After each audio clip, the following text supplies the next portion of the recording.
Welcome, everybody. I am your host, Francesca Warren, and I am here today with Do the Work, our weekly series where we talk to real educators, real practitioners about all things education. Now, you guys know when you get here, introduce yourself. Don't come in, don't be rude.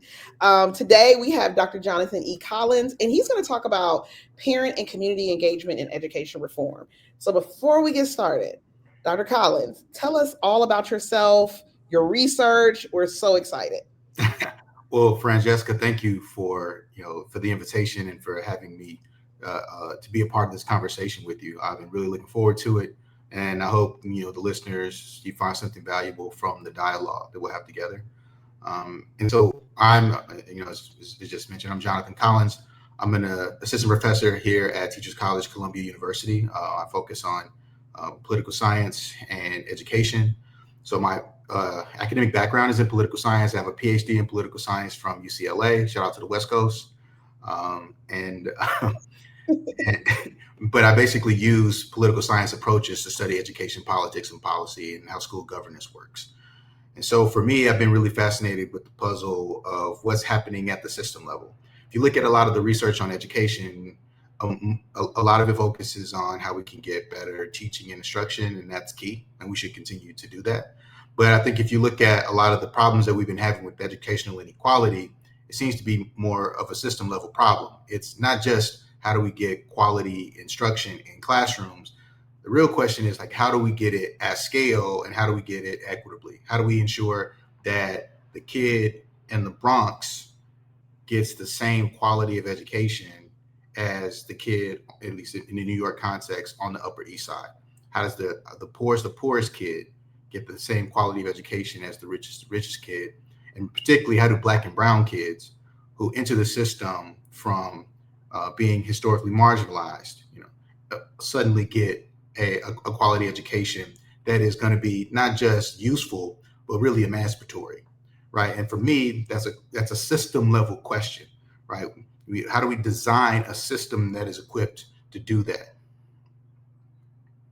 You just said a mouthful. Like, we got to have fun today. Um, Can you talk about, and thank you for this. And guys, we found Dr. Collins.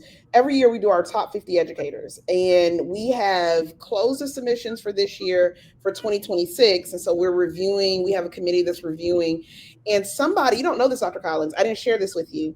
But we were going through just applications, and somebody sent me some of your research. I got to remember which one it was. And they were like, hey, this young brother is doing great work, think about him. And so we took it to the committee and they were like, we like him.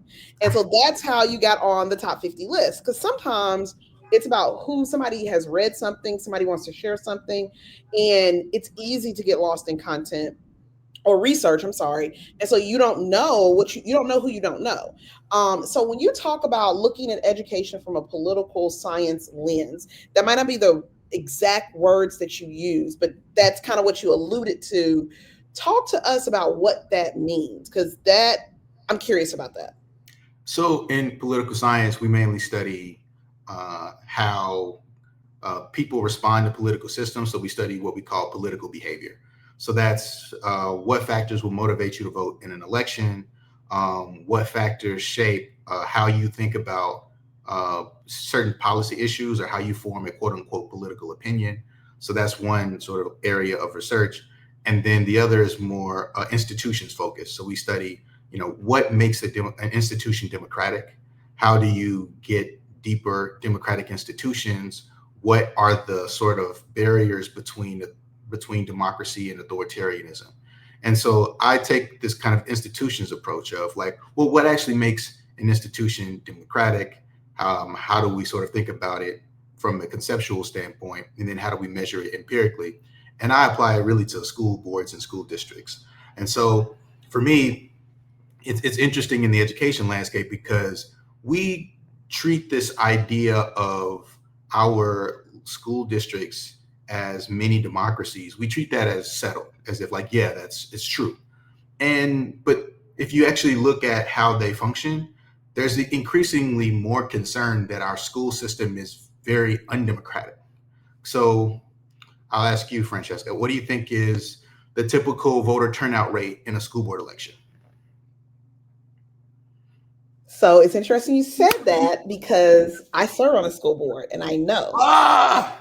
See, let me tell you something, Dr. Collins, we're gonna have a good time. I would say less than 10%.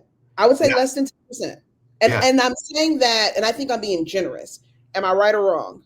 You're right. You're right. It's about 10%. We don't even the thing is we don't even have an accurate measure of this, right? Because there's so much variation in how these elections are structured. So every school board has a different electoral system depending on the state that it's in and really its relationship with its county and how they're able to set up their electoral parameters. So some school boards have elections that align with national elections. Some have elections that are misaligned with national elections. I mean, there are arguments for both, but from the studies that we've seen that have tried to piece together how much voter turnout we get, you're right. We get about 10%. Now, if I told you that there's a system where about 10% of the people are actually deciding who's in power, would you tell me that that system is democratic? No. Right. And so that's where we are, though, with school governance and education, in America. And you add to it the fact that the stakes are incredibly high. Right. So it's a system that is not democratic, but then has incredible influence over life opportunity, especially for Black kids. Right? Mhm. We rely so much on the education system, especially the public education system, to be a gateway to social mobility and opportunity. And so when that system is undemocratic, what does that mean? It means that there are questions about there being an accountability infrastructure. So that means that like leaders can do things and things that may not be in the best interest of kids, and there's no public mechanism to hold them accountable for when that goes wrong. So it's interesting that you talk about this because I definitely agree to that. I agree with all of that, right? And I think it took this is and I haven't done research on this. This is just sitting in the seat during COVID. I got on the board 2021, right there when COVID was happening and people were storming school board meetings. Mhm. Is that I think it took COVID for people to realize how important school boards were. Oh, absolutely. I Absolutely. think before that, people have viewed it as, it's just one of those little, it's not an important office. It's not like the mayor or the city council. And I contend that your school board member is more powerful. And I'm not saying that in a way of like, give me more power, but the decisions that are being made about children, Mhm. it surpasses almost all any traditional office because you're going to feel it immediately.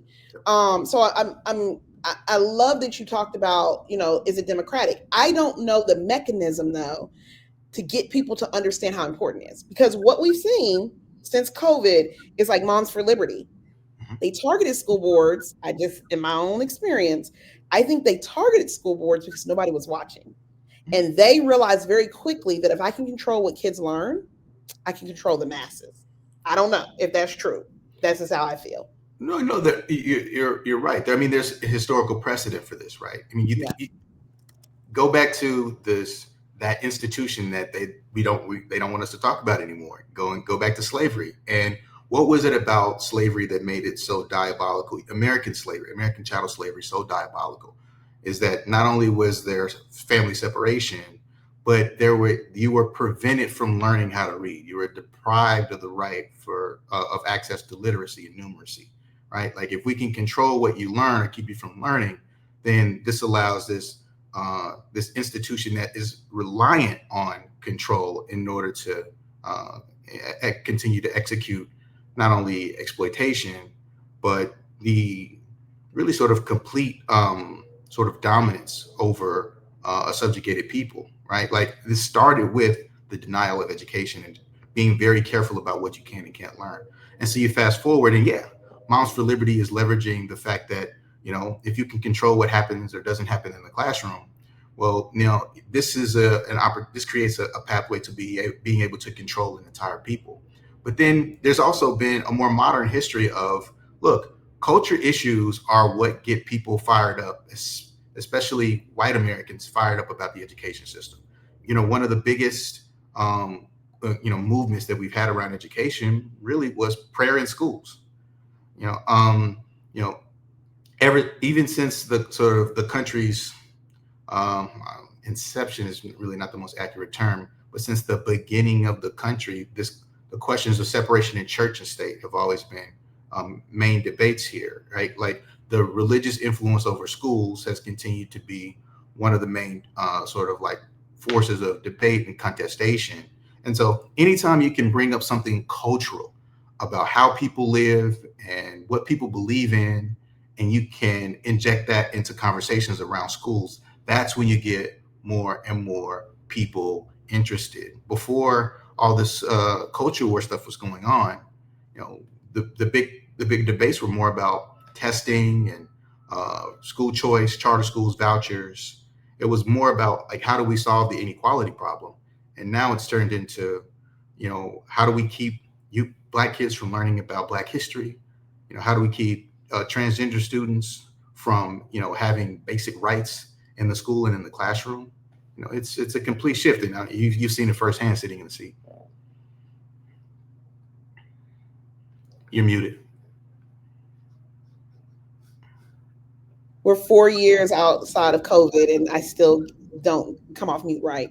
I'm going to go to the comments. We have Casey. Hey, Casey. She's from Chicago. She talks about we're happy in Chicago to finally have an elected school board. I remember when the mayor was appointing the school board there, my mind was blown. Like, what? Like, people don't have a say who sits on their school board. We have Adriana. I don't think they always listen. My issue with boards I see is they're very seldom have any educators current or retired on them. True point.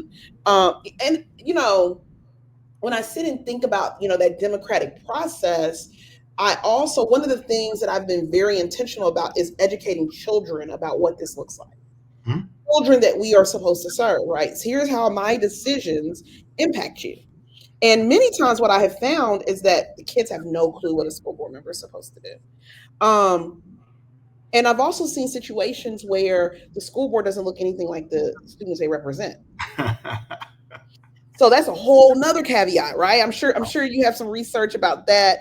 So I mean, it's so interesting when you talk about looking at it from a political science lens, because you also talked about systems, right?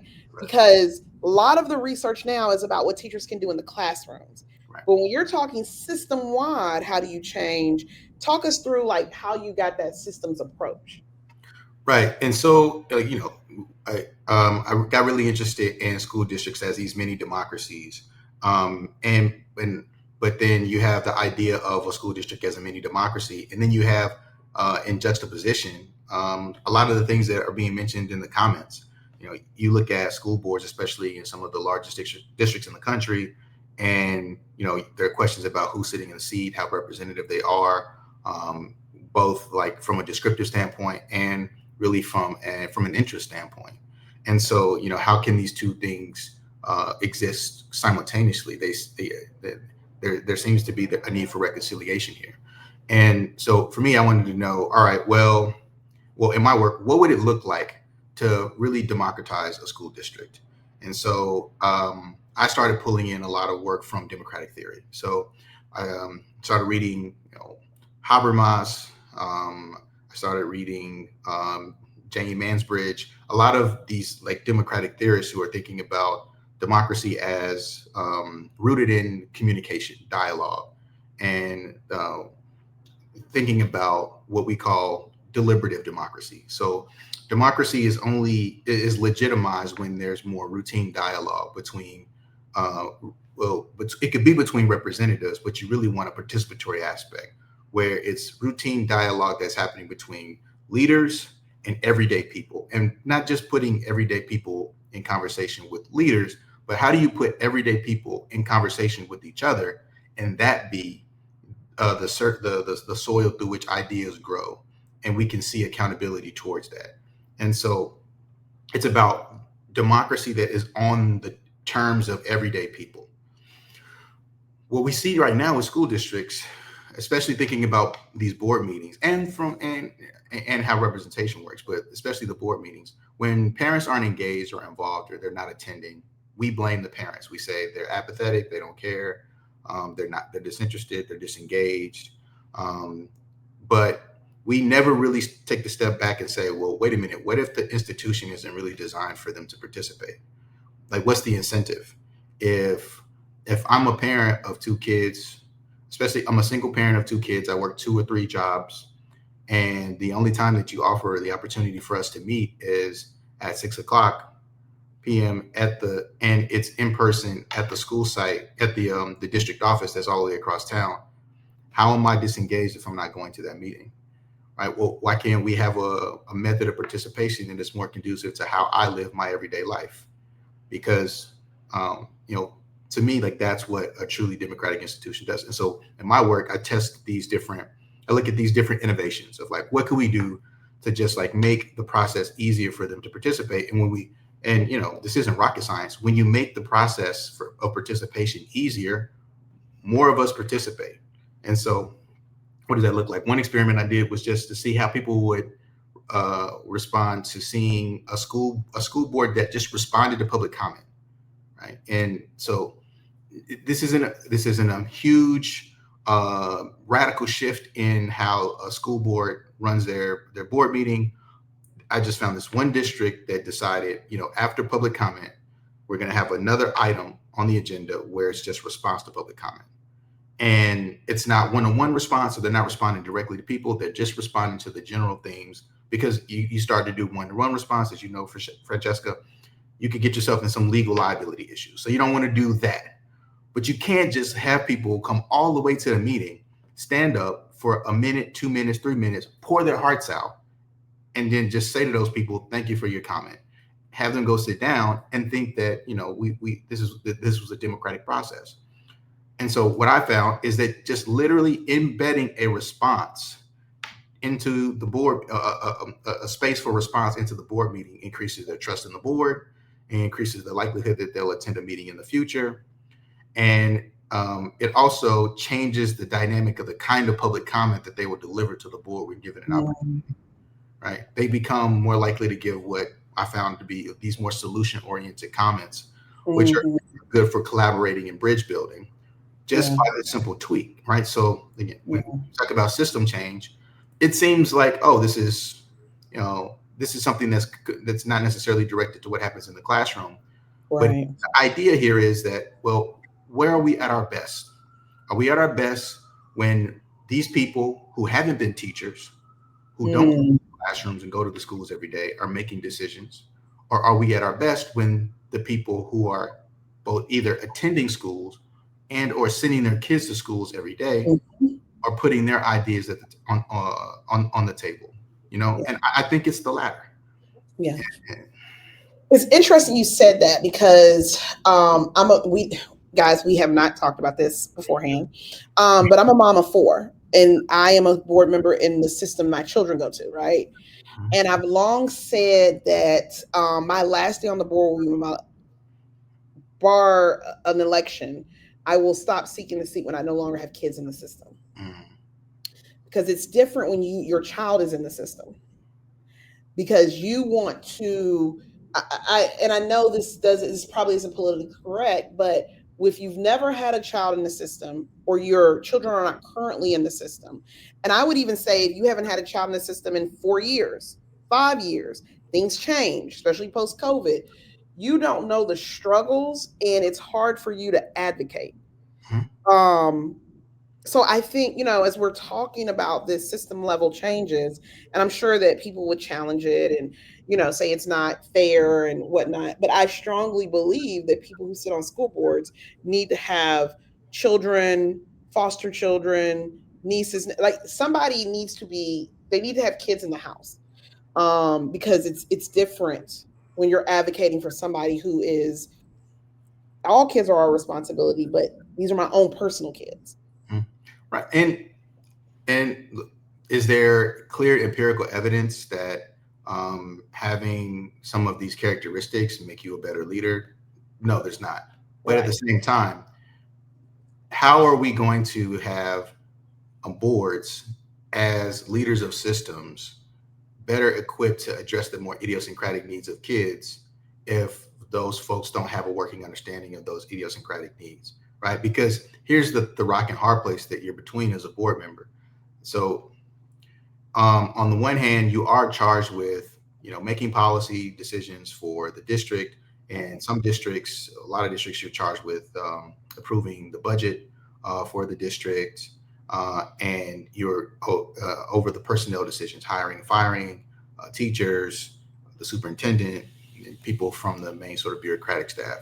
So you're charged with doing this on the one hand, but then on the other hand, like, you also have, state regulations that you have to make sure that the district is compliant with, certain kinds of federal standards in place. You have to make sure that the district is compliant with. So, it's easy to get lost in the bureaucratic minutia of the position. And so if you don't have people with that North Star, the kid that's thinking about foster youth because, I got foster kids at home, Yeah. I'm a parent of 4, and I know that there are multiple reasons why a kid can fall behind. Yeah. I know the importance of a kid having an IEP, and I also know some of the things that can happen when our kids are thrown in special education classes without proper evaluation, assessment, occupational therapy, and more individualized interventions. And so you need that emphasis. You need that lens in order to be effective, and especially, in our communities. I agree. And I'm glad to see that you're doing this work, because I think for a long time people haven't thought about this. Like, I don't know if it's, I think people have just, I think let me talk. I think previous to COVID, people have just assumed that everybody who gets on a school board has the best interest of the children. Right. And we have found that not to be true. I think. Well, and, honestly, the more you dig into it, the more, and this from firsthand experience, school board leadership is thankless work. Yes. Most school board members are not paid a dime.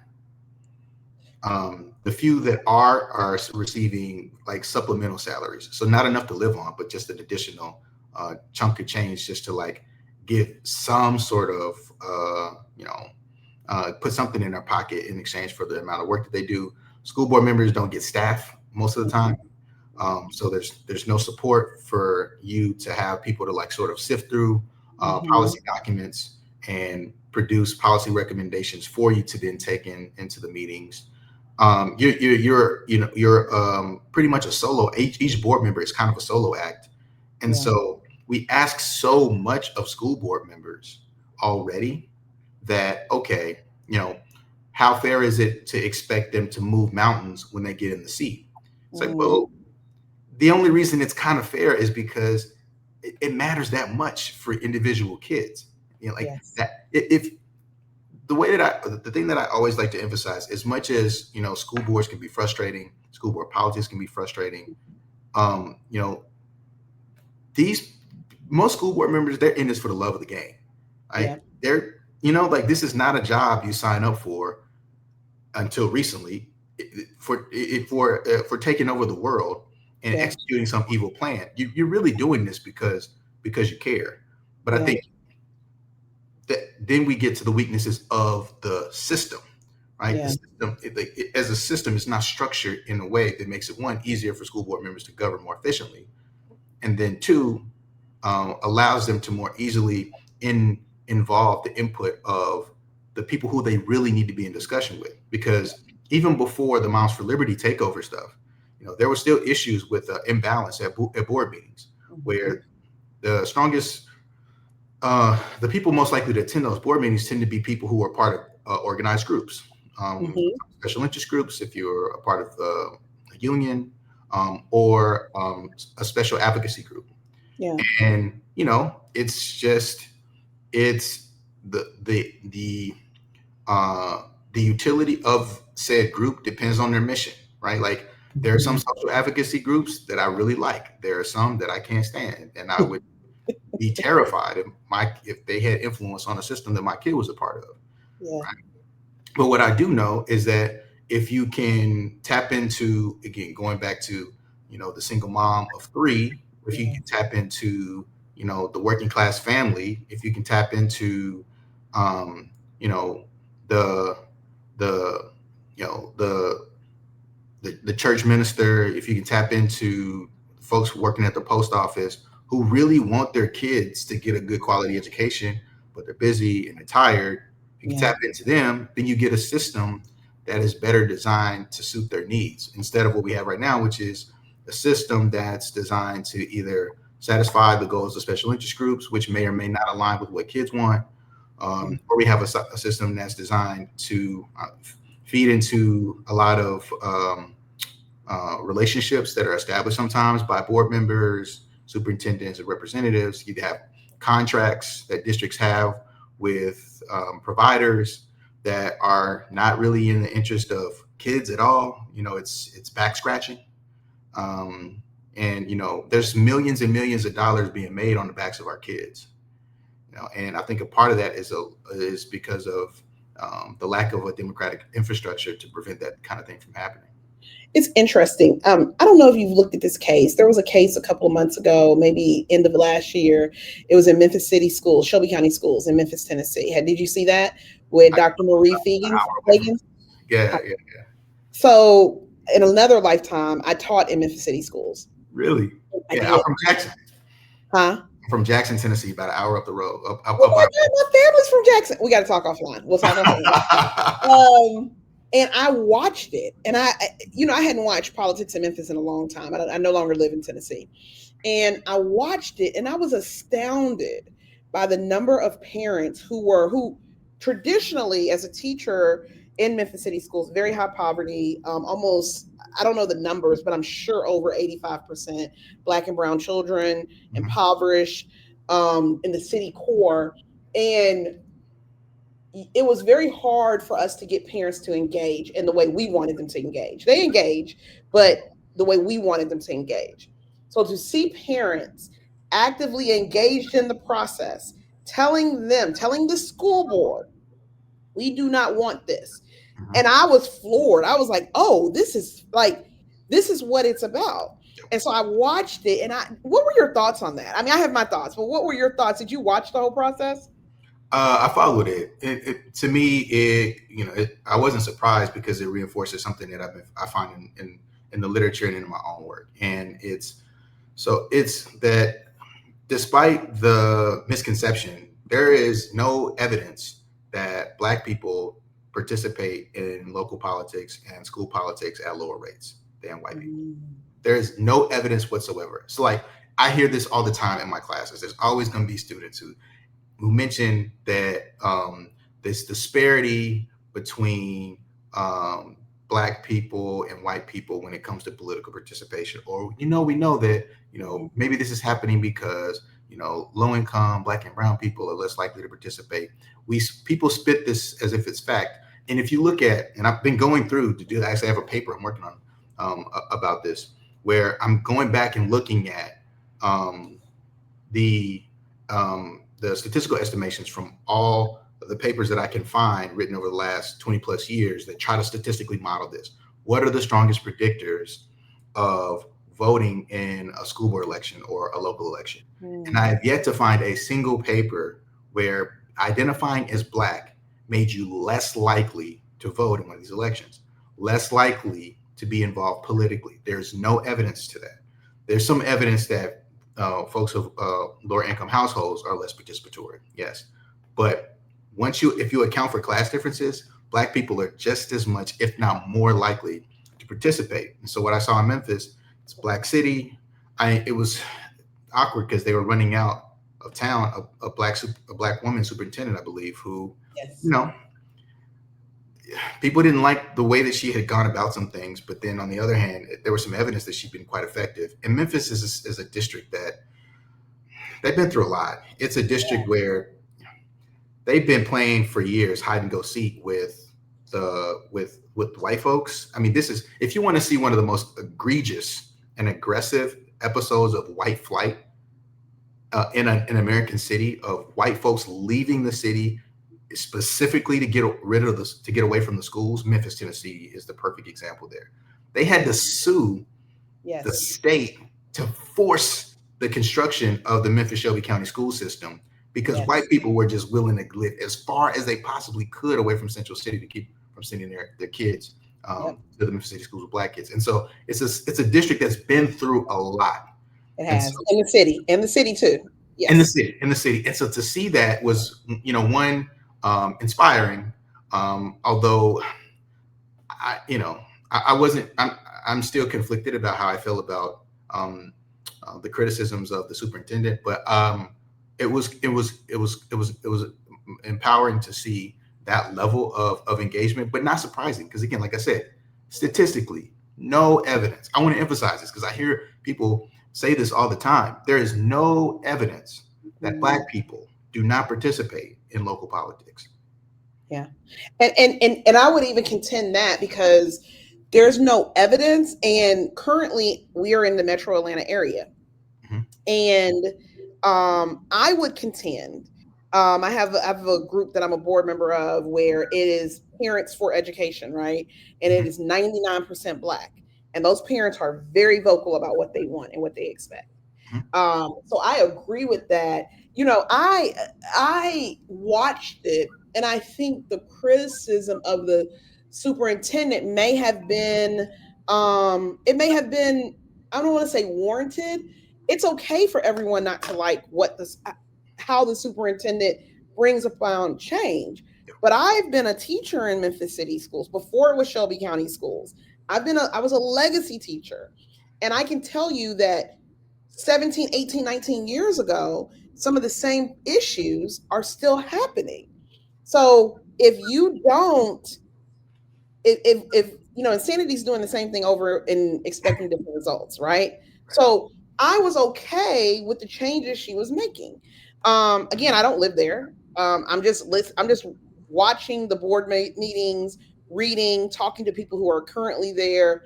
And what I heard was she was changing the status quo. And that's where she went wrong. So yeah. I mean, and ironically, in regard to this conversation, I think one of the things that she was accused of was skirting the open meeting laws to do it. That she was doing a lot of things in dark. That she wasn't, allowing them to go through the democratic process where there's transparency, where you talk about these things in public meetings. You give the Memphis community the opportunity to address their concerns via public comment. And you have policy in different committee meetings happening where people can attend, learn more about these issues as they develop before they're brought to the board. And so, I think it's the Washington Post that their signature tagline is "Democracy dies in dark," and that's kind of the issue with what seemed to potentially have happened in Memphis with Superintendent Fagan. But it just goes to show you, this is the thing that I think a lot of superintendents get wrong, which is that you can have great ideas for reform, and I understand why you feel like you need to move expeditiously with those reforms, because, as you know, Francesca, the average tenure of a superintendent is 3 years. Yes. 3 years. And so I always tell my students, one of the things I love to do in class, like my students, how much would I have to pay you to be a superintendent? What's your number? What's your salary number? Right? And they get freaked out by this question. They're just like, and they feel like I'm here for good in the kids. So 60,000, 70,000. I was like, I'm telling you, there's a job where you're likely to be fired in 3 years. So you're gonna be looking for a new job in 3 years, right? And you could be fired because of something that doesn't even have anything to do with what you did on the job. Because you're responsible, right? And so, given that, you couldn't pay me enough to take on that. Like, I have the utmost respect for people who take on that superintendency job. Yeah. And again, because of that quick turnover, there is this felt need to execute a reform agenda quickly. Like, I got to do it fast. I want to change test scores, reading, math. I got to do it quick. Yeah. The issue is that they tend to want to do this and sidestep the community. And we've seen it time and time again. Even these reforms that are evidence-based, that are tried and true, that are actually good ideas. Yeah. They fail because they're not implemented correctly. There's no community buy-in, right? And sometimes, especially when you're implementing a new reform, it requires you to take a couple steps back before you take steps forward. Yeah. And all you know as a parent is there's a new person in the seat, and suddenly I see my kid taking a step back. Mm-hmm. And now from all hell breaks loose. Yeah. And so, that's the tension there. And that's why, again, having a strong democratic system where you can move these big ideas forward, but it needs to be inclusive of the people who have the most at stake here. The people that are sending their kids to school every single day, getting up at 6 a.m., putting their kid on that bus, and telling their kid, you better not act up at school. Right? Blaming everybody but the school board. Right? They're trusting this system to care for and educate their children. Right? The least that they could do is be given some say in the process. I love that. And this kind of caveats into our, this is the first not real question, but this is the first question on my list because we've been talking for 38 minutes. It was so good. How can, when we talk about community-driven engagement, right? Approaches, what does that look like? So it looks like a number of different strategies. Like I said, a very simple one is the domino effect that can happen from embedding response to public comment. I've looked at that. One of the initiatives that I've studied, I have a couple of studies where I've looked at this concept called participatory budgeting. I love participatory budgeting. I try to get people to implement it in districts as much as I can. So what we do with participatory budgeting is you take just a subset of the budget. I do this in schools too. I do this with kids in schools. But as a district, you take a subset of the budget and then you use it. You put it up as essentially discretionary. And what happens is around that small sort of discretionary budget, you allow for this process where you select delegates from all across the community, people who are really representative of the community, not the loudest voices, not the folks who are the friends and the political donors or the political supporters. You really get people who are embedded in all the different parts of your district in the communities. Let them serve as delegates who come together, and then they meet, go back into their communities, essentially survey their communities to figure out, okay, how should we spend this discretionary funding that the district is giving us? They take those ideas, come together, and then over a series of weeks, they turn those ideas into clear, concrete proposals, right? The district brings in issue experts who can tell them, okay, you can't spend this on facilities because of why. You can't spend this on smart boards because smart boards are a bad investment now. So you want to do something in the classroom, it needs to be around these parameters. But they put together these very clear proposals, and then they have a voting day. And people from all across the community, they come and they vote on the proposals that they want to see implemented.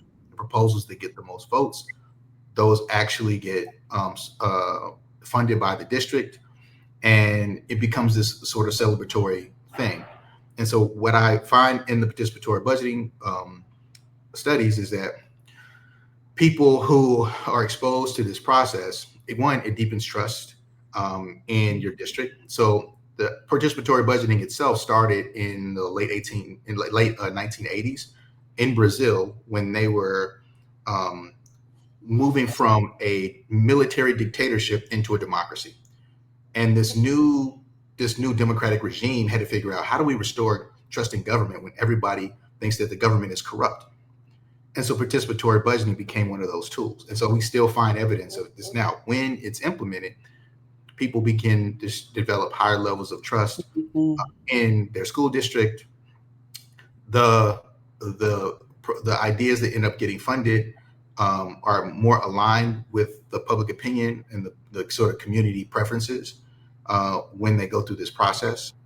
And then especially the people who participate as delegates, we see all these different empowerment effects. So one, they begin to see themselves as more efficacious, as more powerful, and as more influential. and therefore become more likely. Again, these everyday folks, now they've suddenly become more likely to attend meetings. They'll reach out to school board members if there's something that they want to say or something that they want to address. And then they also develop a flatter view of the power structure. So they're less likely to see wealthy people in the community as the most powerful. Yeah. They really start to see that, like, oh, this idea of people power is possible. So I love participatory budgeting as a very practical, clear, and effective innovation that happens. It just doesn't happen, I think, enough in Black communities. It's happening all over the world.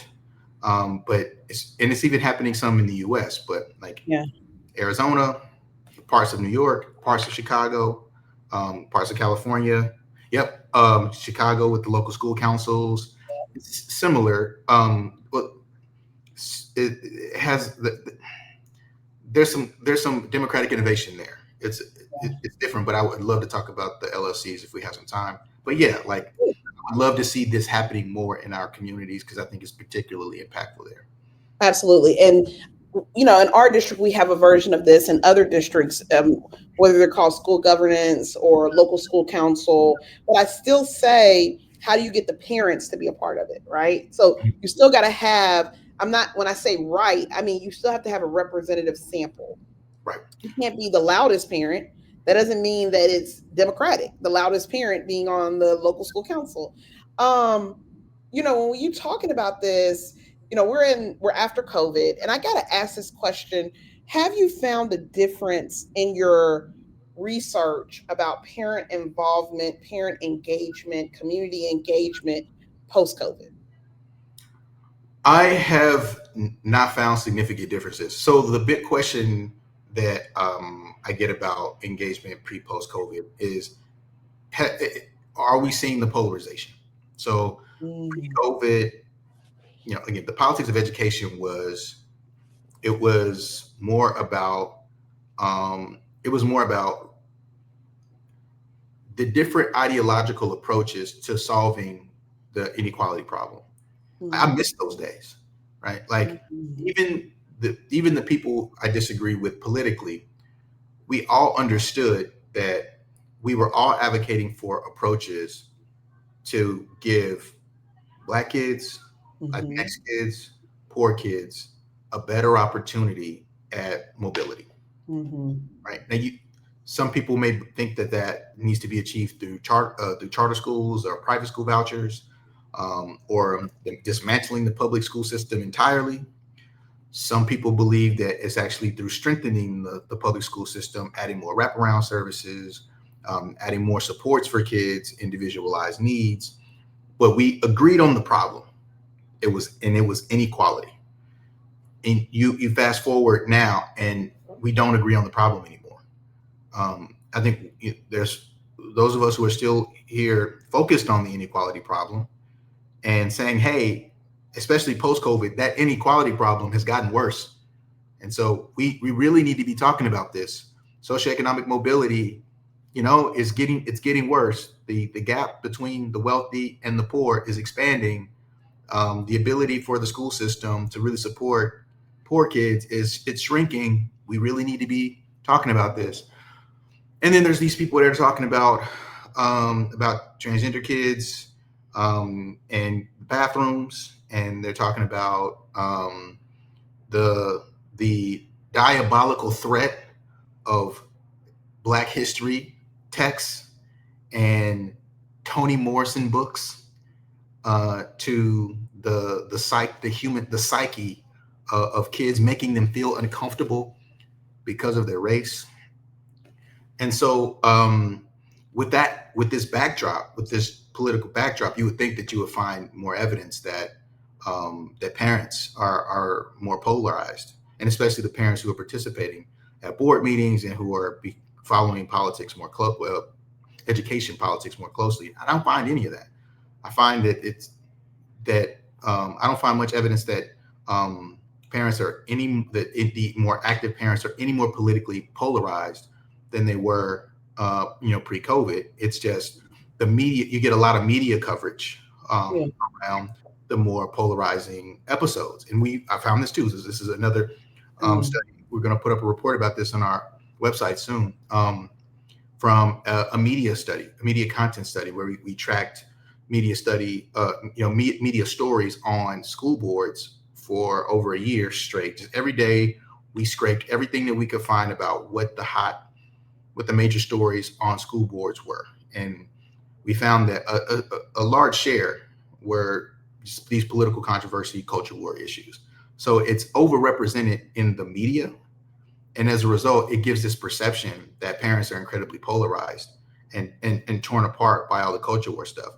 But if you look at the data, it's still parents who really care about their school being able to just deliver a quality education for their kids. They still care about, like, is my kid, in a place where they're safe, where they can learn? Are we investing enough in our schools? And are our schools becoming, are our schools still pipelines to higher education? Is my kid still going to be able to have a shot at college scholarships, and a successful life? So that's what I've been finding in the surveys that I've been doing. That's really awesome. And I have a one-off on this. It's when you talk about, like, the need, like, not the need, but people bringing these culture wars and fighting these things, and that's not the word. I don't know what I want to say. I want to basically say the culture wars that we're seeing in schools are a distraction to the real issues, right? Oh, absolutely. A book on Toni Morrison or learning the truth about history is not going to, or banning the truth about history is not going to stop that IDA is only funded at 10%. Federal, like that's not going to stop that, right? It's not going to stop that. I think Medicaid is the number 2, not expense, but the number 2, and I don't want to say earnings, but school districts utilize Medicaid. It's like the number 2 funding source, right? So if you're talking about federally and Medicaid is being cut, it's not being expanded, it's going to impact children, but people aren't talking about that because they think it doesn't deal with them. So for me, as a former teacher, current parent, school board member, CEO of the Educators Room, these are things that matter to me because I don't care what you read, quite honestly. I want you to read. I think Toni Morrison is an excellent author. I would say even Zora Hurston. But you controlling what a kid reads does not solve the current issues in education. Well, it's a farce because it's not even about controlling what kids are reading, because they're banning books from the library. So what they're doing is they're telling you what you don't have the opportunity to read, assuming that you even want to read it. Right. If you've been to a school library lately, it's not exactly the club. Like, right. It's not cracking in there. Kids are not just like beating down the door to get into the school library so that they can check out the Toni Morrison book. That's not the game. That's not where we at right now. I think we both. You have a degree in English, right? I do. I have a degree in English, and so I would love it if it was the club. I would love it if but it's not. So, so the idea that banning this book has some powerful impact on how a kid sees him, her, themselves it's ridiculous. It's ludicrous, and like you said, it's a distraction from what we should really be talking about, when it comes to, kids and schools and what's been happening. And the irony of it all is that, okay, so these same people who are banning books in schools and have such an issue with curriculum because curriculum is too woke and it is making kids feel uncomfortable and X, Y, and Z. These were the same kids pre-COVID. I mean, these were the same adults pre-COVID, I'm sorry, that have been on missions to actually remove their kids from the system, right? These are the same parents who wanted more charter schools. They wanted more private school vouchers. They wanted more restrictions on public schools and more private options. Yep. They were doing everything that they could to withdraw as many kids as they could from the public school system. Yep. So if you're telling me that you actually want to remove yourself from the system, how do you go from that to now wanting complete control of it? Yeah. It doesn't make sense to me. It's telling me that, like, you know that creating these conversations generates controversy, which generates attention, Yeah. which then can be Raise money. self-serving politically. Yep. But none of it makes sense in terms of making kids' lives better. Yeah. I agree. It's interesting that um we could really take 2 hours for this, and we probably gonna have to bring you back because this is like such good stuff. And guys, he has tons of resources. I'm gonna link his website. He has a plethora of studies and research that he's done, chapter books. So if this is your jam, I have people who are going to be like, this is what I want to talk about. I'm going to put the link so that you guys, and we will shoot it out to our hundreds of thousands of email subscribers also after this. It'll be on our YouTube, so just FYI. I want to know, like, Yes, I'm sorry. That question, Casey, yes. Also, shout out to Casey for having the flyest profile picture. Just so yes. So I am just, what we're talking about also is a larger system. We talked about the school systems, but let's think about the larger system of who benefits if public schools are removed. Um, who benefits from impoverished kids not getting an education? Those are some of the questions. It doesn't keep me up at night because I know what the end game is. But for the average citizen, I think now people are, and this is just, I don't know if there's research on it, but my practitioner lens is, this is what I believe to be true, is that this is a far bigger game that the average person doesn't understand, that if I can attack public education, if I can siphon money from it, Mhm. then I'm not going to educate poor children. I'm not going to educate Black and brown children. I'm not going to educate vulnerable children. And I'm going to be able to keep the socioeconomic class at a system where people can't get ahead. Do you, I mean, I'm not asking you to feel how I feel, but do you think this is a play in a bigger game around public education? Well, I think that what's happening is that the behavior is feeding into and therefore helping to reinforce uh, biased ideas about Black people and poor people, right? And so, one of the things that we've been studying political science for, almost 50 years now. I think one of the first papers came out about this. Is this concept called racial resentment?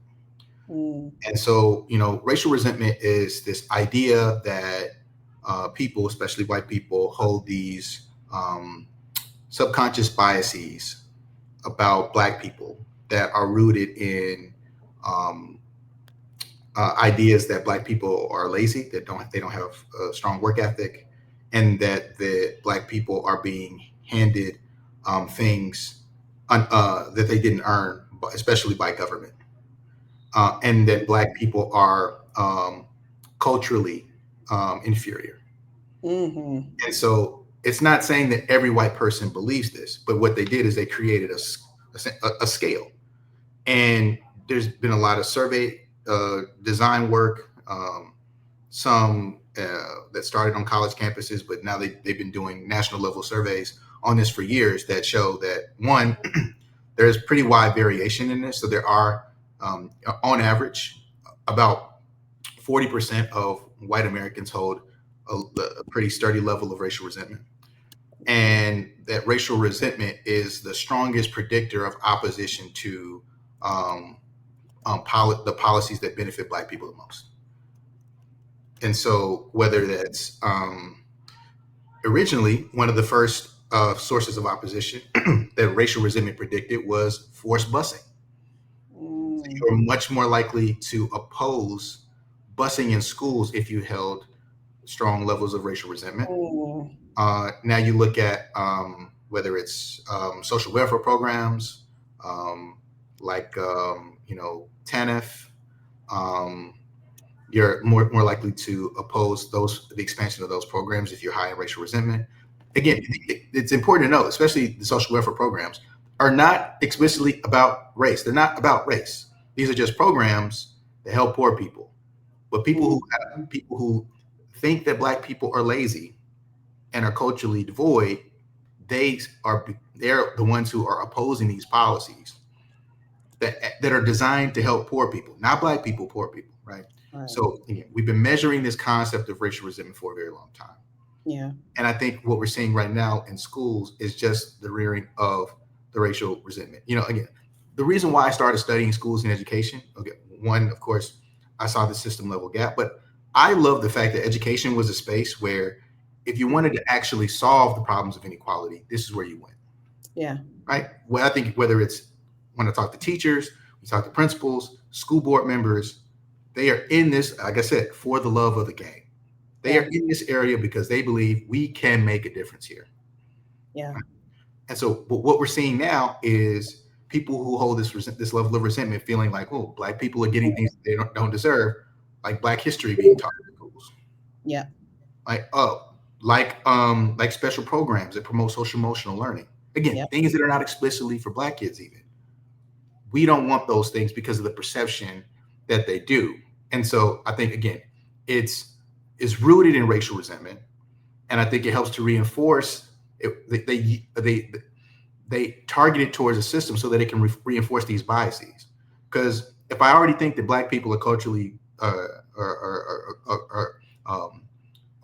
culturally inferior and mentally inferior, and then I leave them with a system that is essentially devoid of resources and doesn't serve their interests and doesn't educate them, then the kids that I see who are uneducated, all this does is confirm my bias.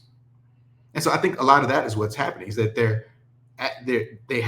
a lot of bias that's going in here that's rooted in these negative ideas of how we as Black people exist.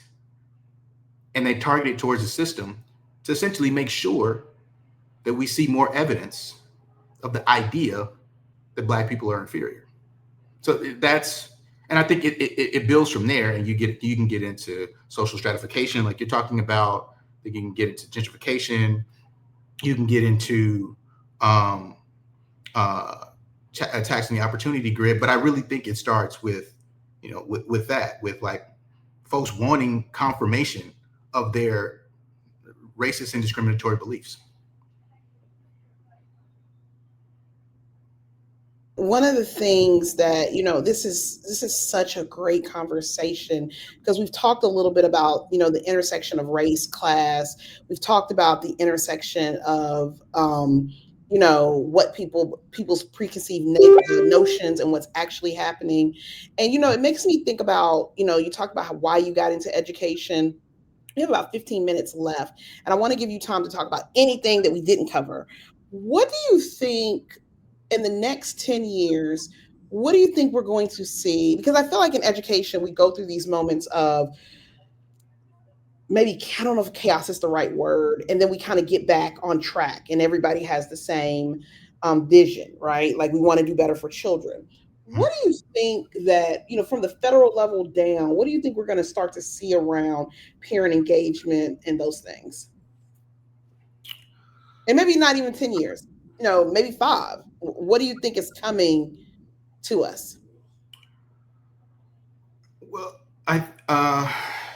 the thing that I fear the most with education is opportunity hoarding. I think we're in the information age where information is the most valuable. And again, I think that's when we're looking at the culture war attacks, we're seeing that. How can we prevent you from having access to information, whether it's with Black history and the ability to know yourself and define yourself in a way that is powerful and rooted in dignity. And even when you think about school choice and school sorting, it's how do you hoard information on what the good schools are, right? You want to get your kid into this school, not that school, right? And you want to make sure that resources are going to your kid's school and maybe not necessarily the other kid's school. And again, this creates that system level problem. I'm not sure if in your district, Francesca, this was an issue, but I see here in New York, I saw it when I was living in LA, that schools now have their own foundations. and they're raising money at the school level. And so if you're a parent and you're able to send your kid to a school where they're raising their own money internally, this puts you in a very different schooling environment than you sending your kid to a school where they don't have that capacity. And it could be same quality of teacher, but now suddenly this teacher with the foundation that's raising all this money, they got twice, 3 times the number of teachers' aides in the classroom as the place without it. And then now they have stuff like coding academies where they're teaching kids to computer code at age 4. And they're exposing them to all kinds of stuff, extracurricular wise, that you're not getting at the place where you can't raise the money. So I worry about the information hoarding. I worry about the social stratification. I worry about your zip code, to Casey's point, being the thing that determines whether or not you get a quality education, that becoming worse and worse and worse. So I think we're gonna see more of that. I also think, though, I'm curious of how the development of technology is also gonna either reinforce this or counteract it.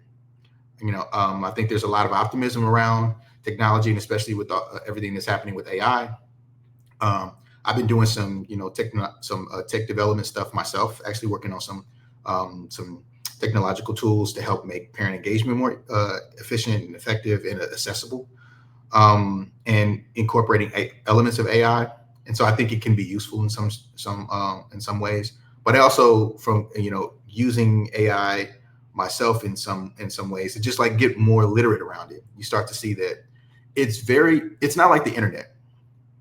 So, Francesca, with the internet, the internet was good for everybody. It was bad. There are bad things on the internet, but it was something that can make everybody's life easier because everybody needed the information or the ability to connect or do something faster. So the way I like to think about it is the internet made the barber's life easier. Everybody's life was easier a little bit because of the internet. AI is not like that. AI does not make the barber's life easier.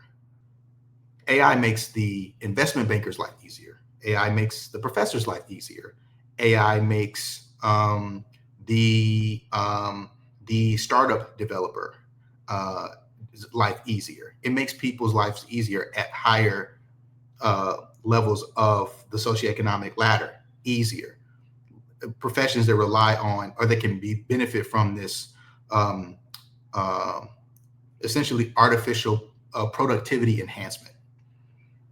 And so I worry about the growing socioeconomic divide that's potentially going to take place because of the expansion of AI, and what that's going to mean for both like how schools are structured, what parent engagement looks like at schools, but then also like what curriculum and design looks like in schools. If we've already had this issue where we already prejudge, we look at a school based on who they serve, and we make assumptions about what those kids should be doing. We're going to look at some schools and we're going to assume that, they should be AI schools where we should be teaching them how to use these tools to enhance their productivity. And there are going to be some schools where we look at them and we say, well, these kids have no use for that kind of thing because they're already down a certain path. And, again, all you do is you make the stratification worse. So over the next 5 years, I'm going to be on the lookout for evidence of that, but I'm also going to be looking for folks like you who can be on the front end of doing work to counteract it, right? Making sure that our kids get the same kind of preparation, the same type of exposure to AI, and the same type of productivity enhancement that's going to be happening, especially in the wealthier and whiter schools. This is so good. I have to ask this. I have 2 questions, and usually I have one, so I have 2. You have such a specific way on how you see education. What kind of school do you envision for your children, future children? I don't know if you have kids, but like, what do you see for like what school would you want to, as a researcher, put your child in? Well, so I have 2 kids. I have a 4-year-old and a 3-month-old. 4-month-old. Oh, congratulations. Yeah. So the bags under my eyes let you know what's going on here. So the nights have been long, but so I'm this is an active question for me. And so like my 4 year old, she is in the pre-K program at the neighborhood school in here, and we live in the Harlem area. And I'm happy with that. And I envision just a school where she can learn both, the three R's, math, arithmetic, writing, but also be in a place where her identity is affirmed, and where she is around other kids who can help her social emotional development to where she understands that anything's possible. I mean, my job is to raise two free Black girls. That's my job. And so I just want schools that allow me to do that. But then also, I see myself as a person, as someone who I have an obligation to also be a part of the school community. So, I want a school that allows me to do that. Like if I have an idea of something that I want to bring to the school that I think will help not only my daughters, but all the kids, I want to be in a school that's receptive to that, where the principal and the school leadership will say, "Oh yeah, like that's a good idea, Mr. Collins. Like we can, we don't have a lot of time. We don't have a lot of time, and we're kind of strapped for resources. But we'd be interested in the conversation with you to help figure out how to make that work. Or we'd love to talk to you and some other parents about how we can make that kind of thing work." Like that's really what I want. I mean, we put a lot of stock in schools, and we should. But the strongest predictor of how your kid's going to do academically is how you did from an educational standpoint. So parents who have college degrees, this is why parents finish your degree, start that degree program, pursue it. It's not too late. It's never too late, because your kids benefit from it, right? The strongest predictor of how your kid will do in school is the level of education that you attained as a parent. And so I have a PhD. My wife has a PhD. We're very serious about education. We find joy in education. And so our daughters are going to get that at school, but they're definitely going to get it at home.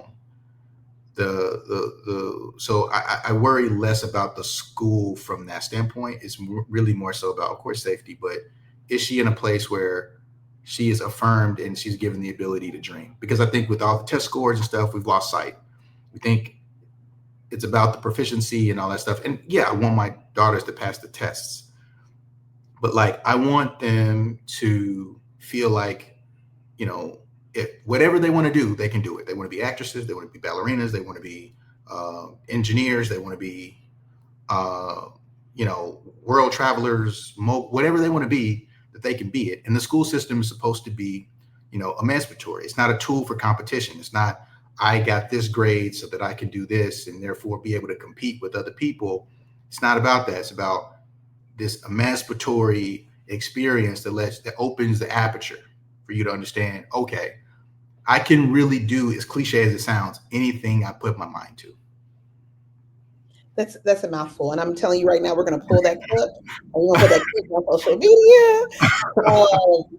As a parent, I've raised a child who is free. I have an older son. He's 25. He's free. And I have other children who people talk to me. And I don't know if this is the educator in me. I think this is the educator in both of us, right? My children can be educated anywhere. They can be educated anywhere. And I think that is a difference sometimes when I'm seeing school parents. I want to go to this school with this test score and this. And I'm like, I don't think that's the golden egg. It's nice, but to me, I want my children to be heard, to be affirmed. I want them to know who they are, and I want them to use school as the vehicle to whatever they're going to do. So that's an offline conversation. Last question for you. The next presidential election, you have been named as the Department of Ed Secretary of Education. What's the first 3 things you're doing in the first 6 months of your term?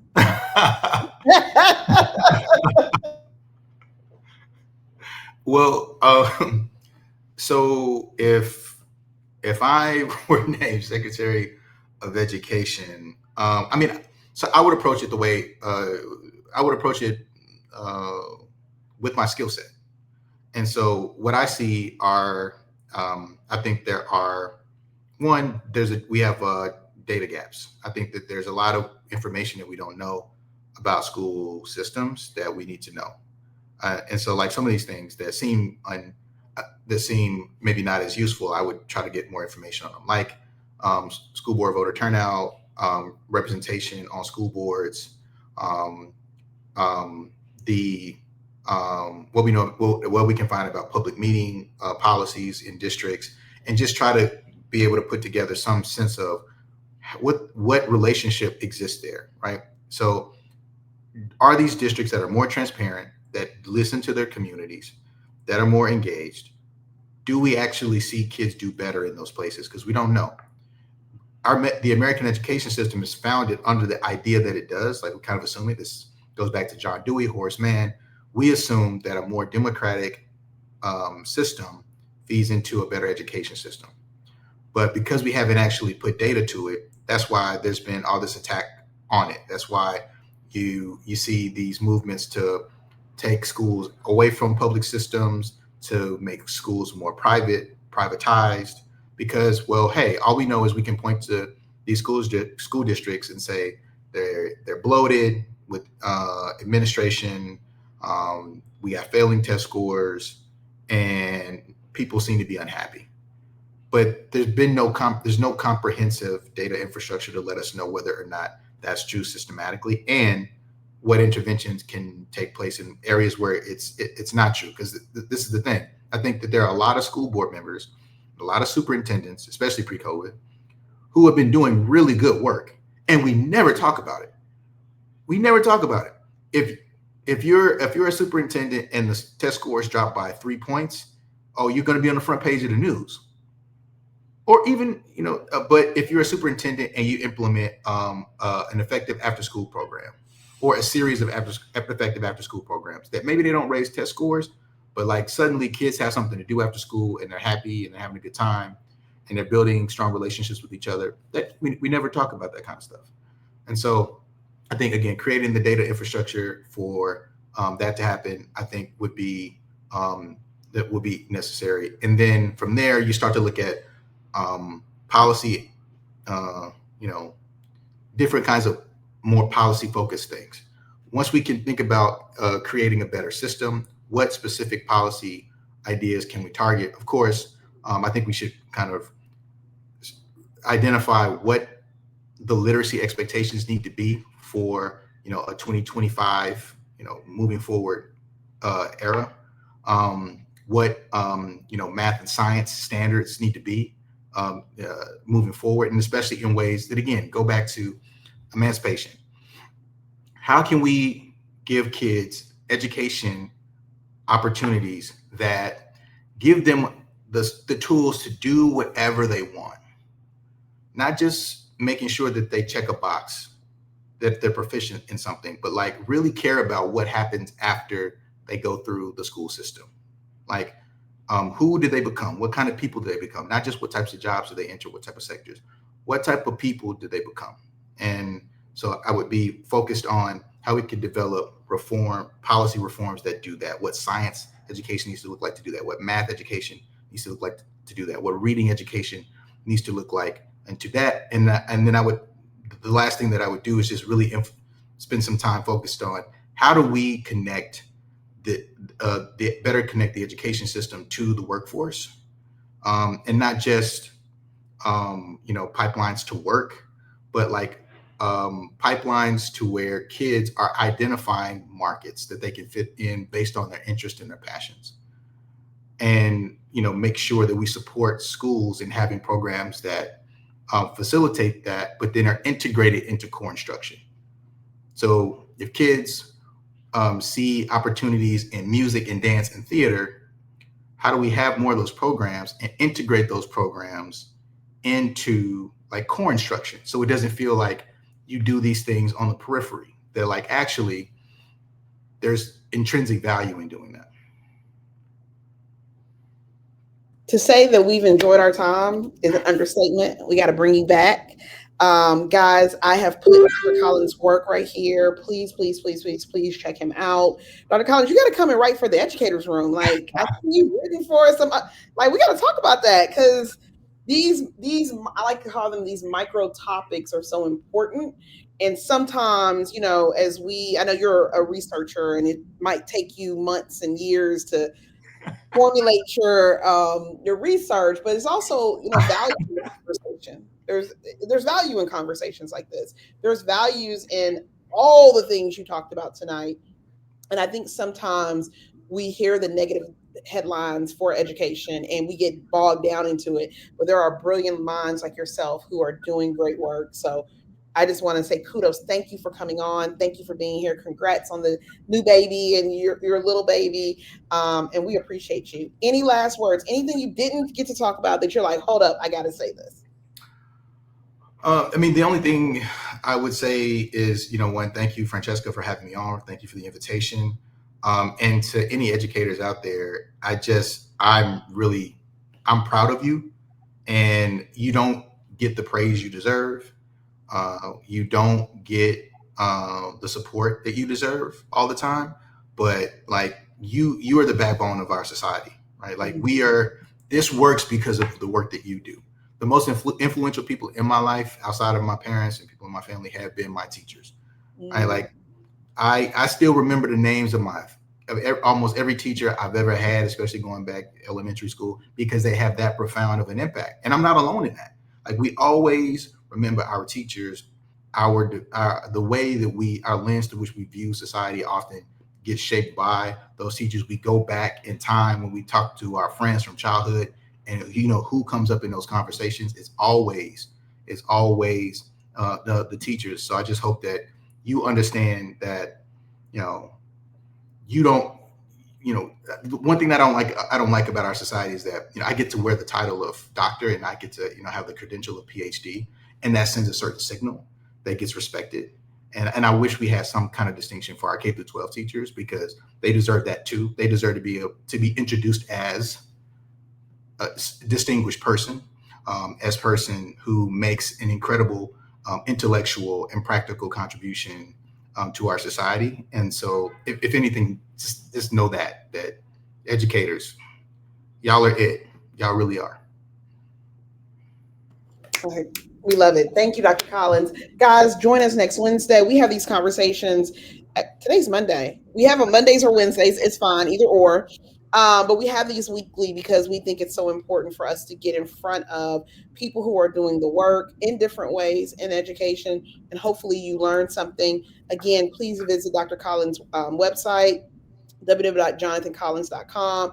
Check out his research, send him emails. I'm sorry if I say that, and you might get a lot of emails, but we appreciate this. Thank you, guys.